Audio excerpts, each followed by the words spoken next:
All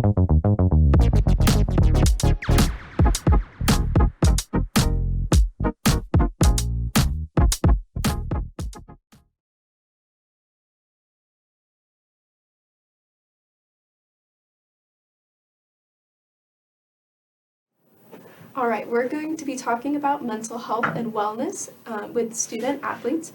And we are joined today with Dr. Gary Bennett, who is the Senior Associate Athletic Director and Clinical and Sports Psychologist. So why don't we get started? In what ways are athletes' mental health challenges just like everyone else's?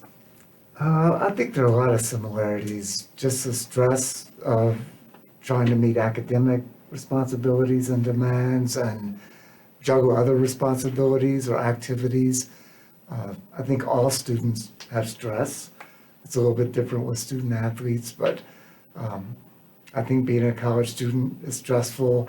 Being a college student in the post-COVID years has added a different layer of stress, which I think all college students have experienced. Thank you. That's very good. Absolutely. So in what ways are they different? Well, I don't know exactly what's happening in the lives of non-athletes, but I know for athletes, to me, it's like having two full-time jobs. They spend a whole lot of time with their sport, whether it's practice, lift, watching video, treating injuries. That's like a full-time job. And then being a student is like a full-time job. So you throw in like travel. There's a whole lot more to being a student athlete than just showing up on game day and playing.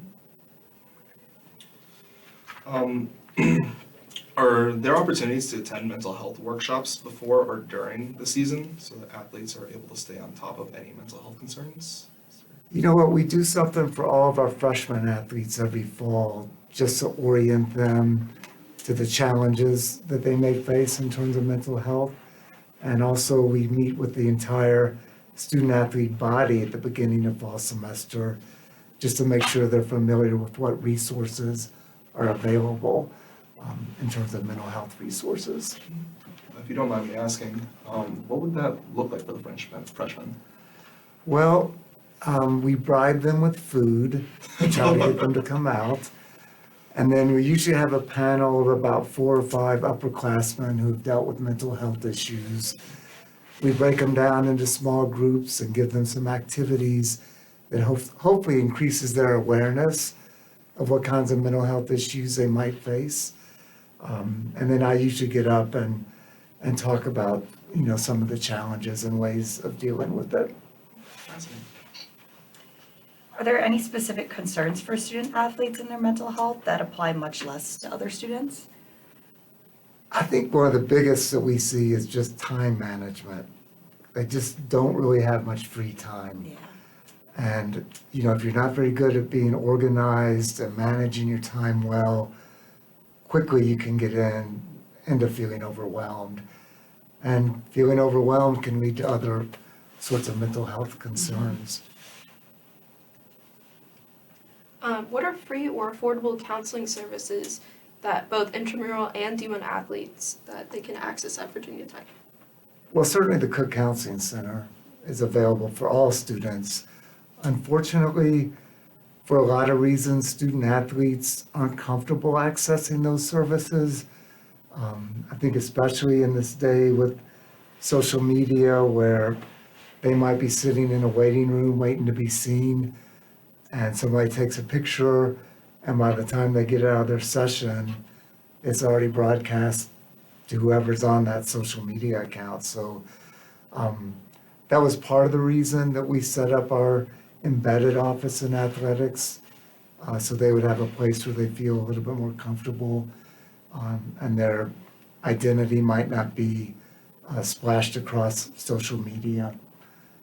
So we have 4 clinicians in athletics now who are just set up to help our student athletes, and we are embedded in the athletic facilities. Just a quick question. Do you think that there is anything left of like the man up or woman up mentality and culture that stops athletes from getting help or even talking about their mental health? Absolutely.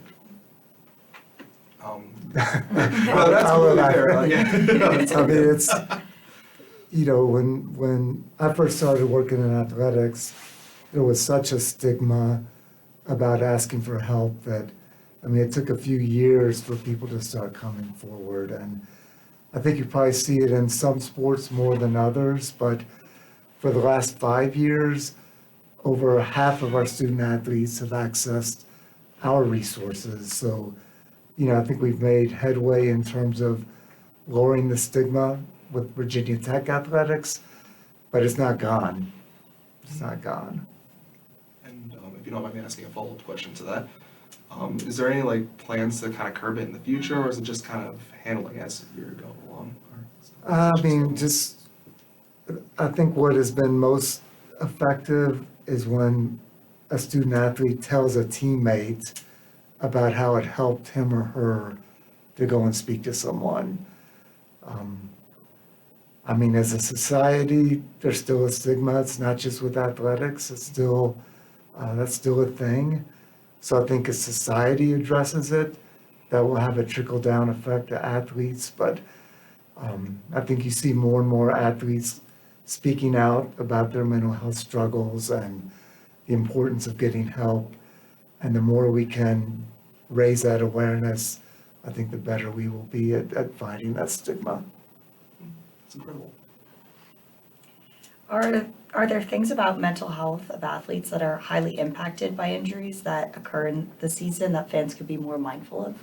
Oh gosh, this is one of my favorite topics because, I mean, you see it in sports all the time, like, a football player going down with an injury, or like recently our women's basketball player, Liz Kitley, tearing her ACL a couple weeks ago.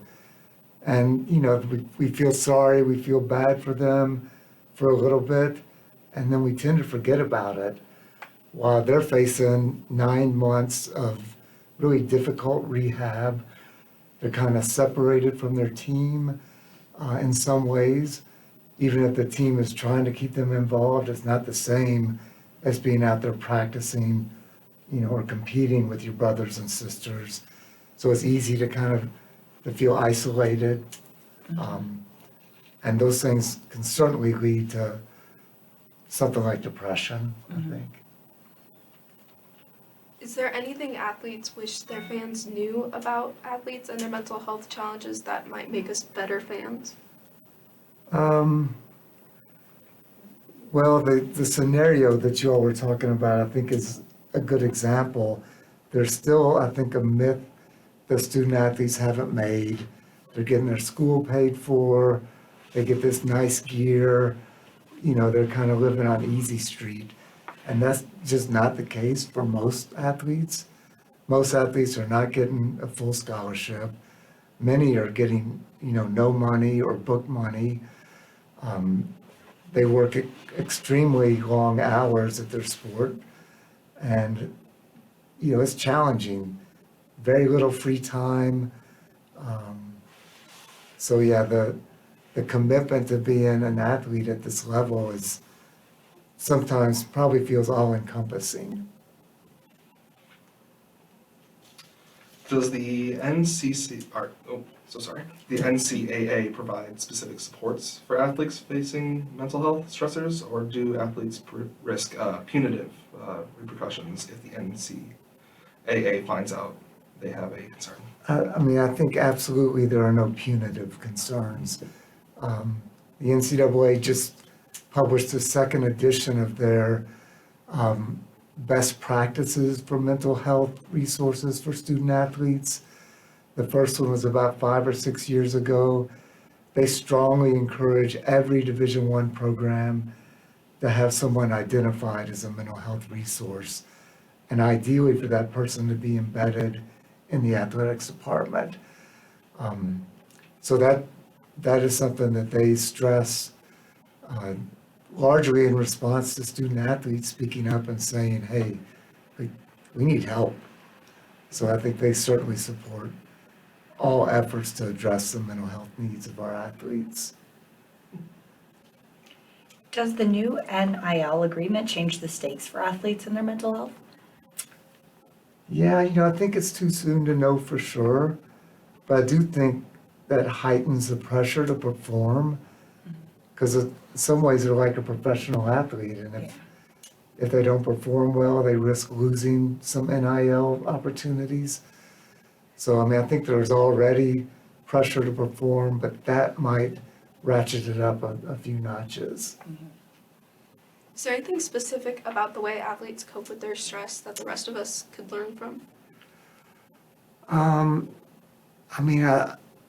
sure there are things non-athletes could teach our athletes about dealing with stress. I think specifically some of the things I see with athletes is giving up short-term pleasures in the pursuit of long-term gains, that sometimes we have to set aside what feels good right now to try to get something better in the long run. Athletes, I think in all of our sports, experience setbacks.